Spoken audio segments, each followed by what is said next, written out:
Hello, this is Kieran from CryptoBoost. Really happy to have you here with me today on the 8th of August. So I've got two very interesting articles I want to share with you.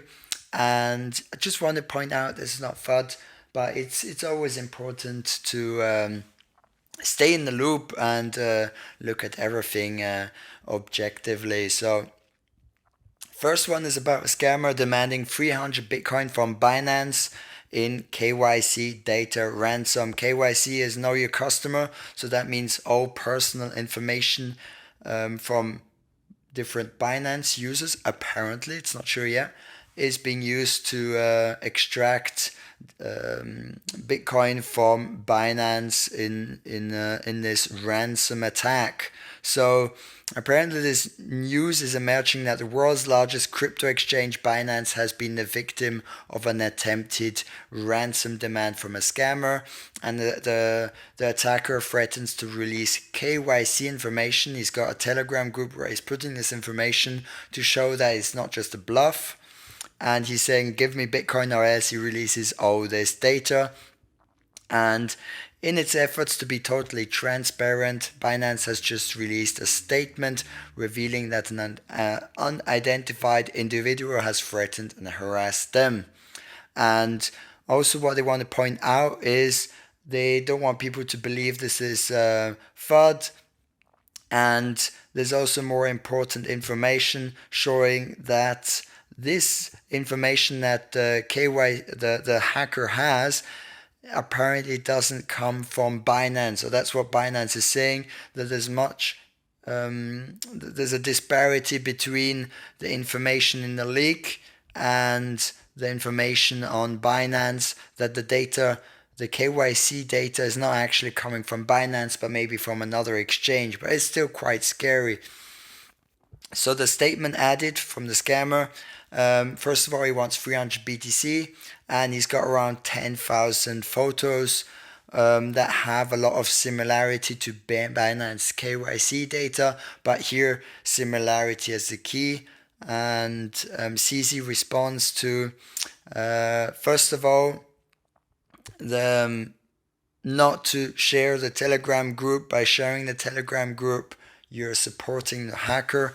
And furthermore, he states that the images on from the leak do not first of all, they don't identify the source, and there is no watermarks. So that's a key information. There's no watermarks on the photos, which would indicate that the pictures are not actually from Binance, which is a very good it's a good way to show that the leak is not maybe not from Binance but from another exchange. It would be interesting to know from which exchange, but still don't know that at the time. So yeah, it's still scary because KYC information is important. It's always very important to know which exchanges will you trust your KYC information to.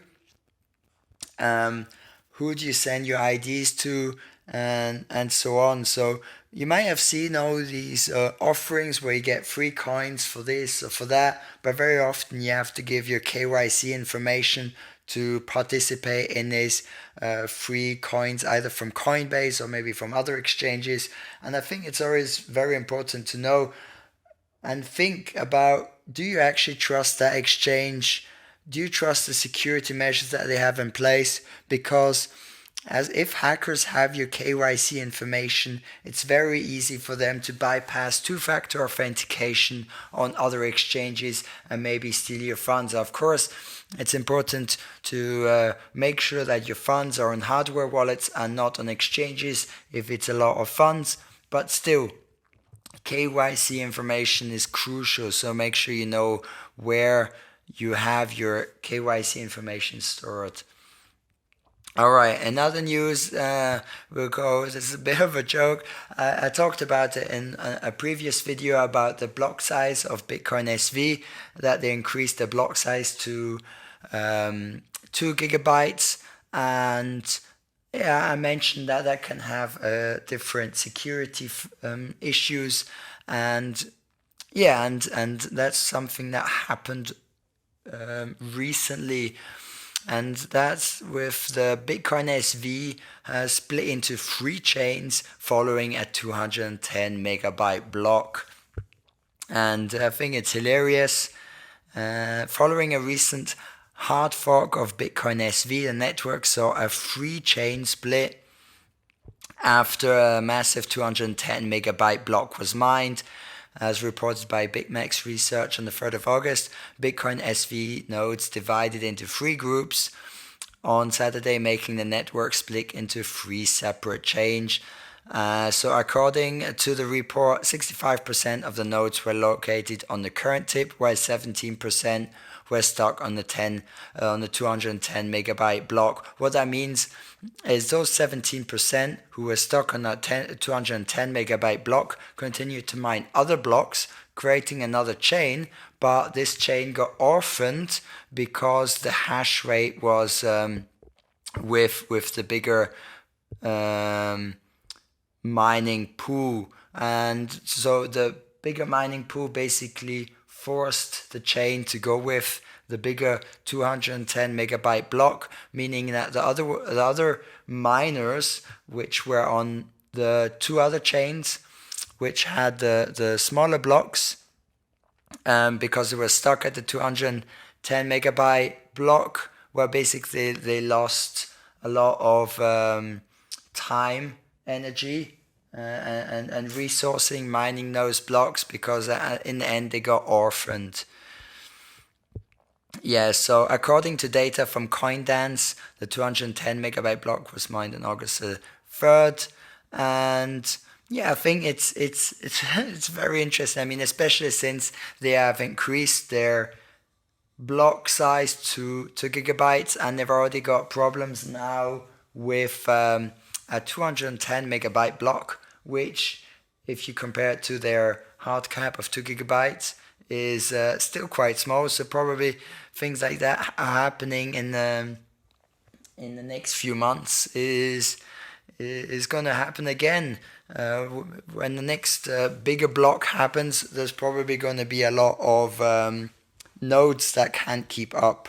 And one of the reasons why it's harder for nodes to keep up, or makes it less lucrative, is that it's getting more and more expensive to have a node on the Bitcoin SV network. And the thing is, having a node is not lucrative because you don't get paid. So having an expensive node just doesn't make much sense on an economic perspective. So running a node is expensive. Our newest instance will cost thousands of dollars per month to operate as blocks continue to get larger and we have to upgrade the instance many times. This cost will balloon since we do not earn money from transaction fees like miners. It will be too expensive for us to run a node.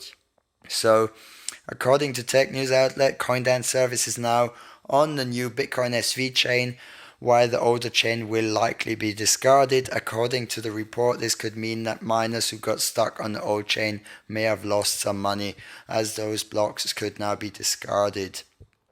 So I guess we're going to be seeing more and more problems on the Bitcoin SV network, but I guess that's what happens if with these forks of Bitcoin. But yeah, that was it for today. Hope you enjoyed this video, and hopefully in the next video we're gonna have some more positive news instead of these more negative news or hilarious news, if you ask me. So I'll catch you on the next one. Have a nice one. Bye bye.